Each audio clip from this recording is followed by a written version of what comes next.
마태복음 17장 24절에서 27장.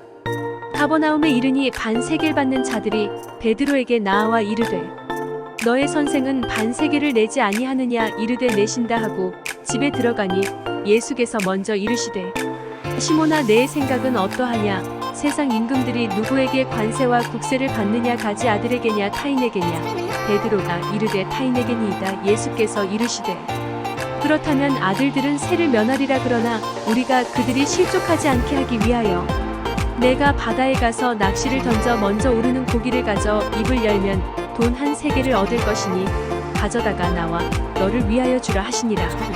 성경의 기적일까? 지금부터 2000년 전 예수님 당시에 하나님을 믿는 유대인들은 성전 운영을 위한 성전세를 반세겔씩 내게 되어 있었다.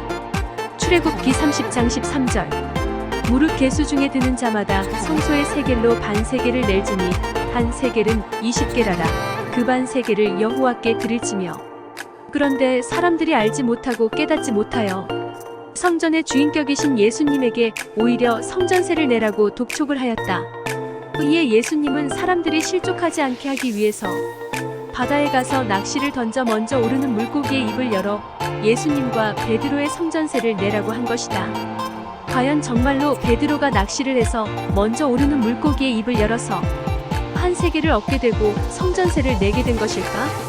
사실이라면 놀라운 기적이며 베드로뿐 아니라 성전세를 받으러 온 사람들이 하나님의 역사하심과 예수님의 권능에 순종하게 되었을 것이다. 현대신학의 해석 성경 주석. 칼빈 주석. 그리스도가 가난했다는 것에 나는 찬성한다. 그러나 주님이 세금을 못 낼 정도로 가난해서라기보다 물고기마저도 왕에게 세금을 내는, 즉 만물을 다스리는 주님의 권세를 세상 왕의 권세보다 컸음을 증명하기 위함이다. 박윤선 주석. 물고기 중 어느 것이 동전을 물고 있었는가를 아는 것은 천지. 그것을 낚아 올릴 수 있었던 것은 전능에 해당한다. 우리는 베드로의 물고기가 얼마나 큰지 모르기 때문에 이 기적이 증명될 수 있다. 매튜 헨리 주석. 그의 능력은 물고기의 입에서 세금에 해당되는 돈을 꺼낼 때 나타났다.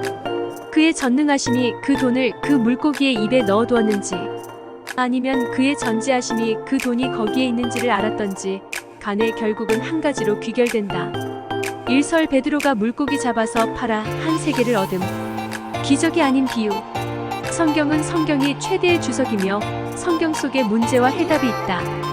따라서 성경 속 비밀은 성경에서 찾는 것이다. 이사야서 34장 16절.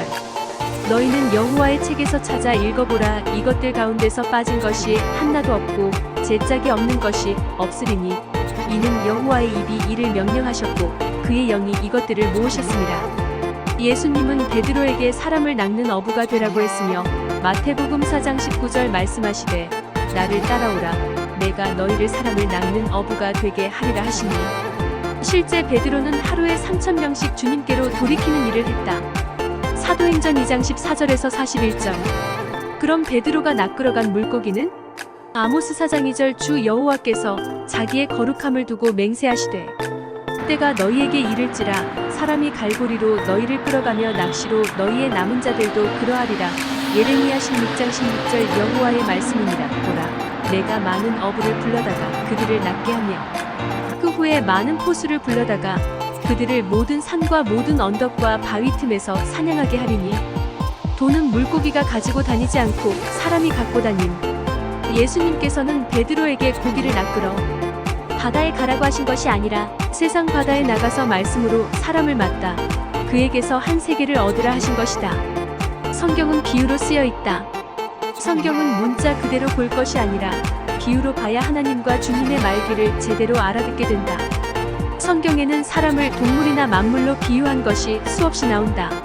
에스겔서 20장 49절. 내가 이르되 주 여호와여 그들이 나를 가리켜 말하기를 그는 비유로 말하는 자가 아니냐 하나이다 하니라. 마태복음 13장 34절에서 35절. 예수께서 이 모든 것을 무리에게 비유로 말씀하시고 비유가 아니면 아무것도 말씀하지 아니하셨으니 이는 선지자를 통하여 말씀하신 바 내가 입을 여러 비유로 말하고 창세부터 감추인 것들을 드러내리라 함을 이루려 하심이라.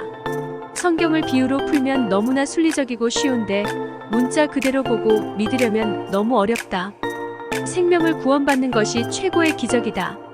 예수님을 만나기 전에는 평범한 어부에 불과했던 베드로는 예수님의 말씀을 듣고 따름으로 복음을 전하는 위대한 사도가 되었다. 생명의 말씀을 깨닫고 자기의 고심하던 문제를 해결받았다면 베드로처럼 모든 것을 버리고 주를 따라야 한다. 본문에서 실제 물고기에서 한 세계를 얻는 것이 기적이 아니라 복음을 전함으로 한 세계를 얻게 된 것이 기적이다. 그처럼 말씀을 듣고 깨달아 주를 따름으로 자기의 영혼을 구원하는 삶이 바로 기적인 것이다. 요한복음 6장 68절 시몬 베드로가 대답하되 주여 영생의 말씀이 주께 있사오니 우리가 누구에게 가오리까?